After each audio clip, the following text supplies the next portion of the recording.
अब चाहिँ मोमो बनाउन स्टार्ट गर्दैछु। यो डो रेडी भइसकेको छ हो।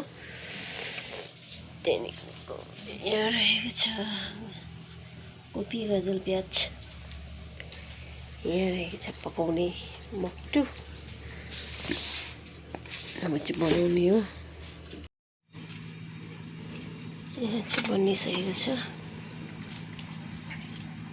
रेडी भइसक्यो हो।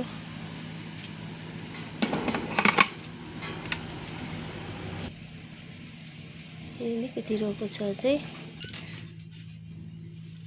यहाँ रहेछ 3टा डो। त्यसको बादमा यहाँ अलिकति बेलेको छ, सक्नु आँट्यो अब। यो चाहिँ बनिसक्यो 3 स्ट्यान्ड बनेर पनि यहाँ यति बनेको छ। यहाँनिर अब पकाउने। अब चाहिँ पकाएपछि देखाउँछु तपाईँहरूलाई म।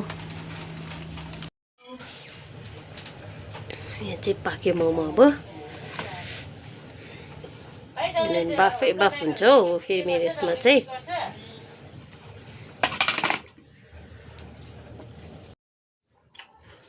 यहाँनिर चाहिँ रेडी भयो अब खानु आँटेको। यो रहेछ बदाम र धनियाँको चटनी। पिया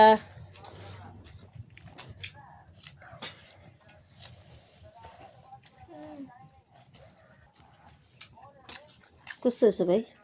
दामी है भाइ। दामी कस्तो छ कान्छी? दामी दामी। ठुले कान्छीको बज्यो अब। मिठो। अब भेजमा चाहिँ सुप हुँदैन थाहा होला नि तपाईँलाई।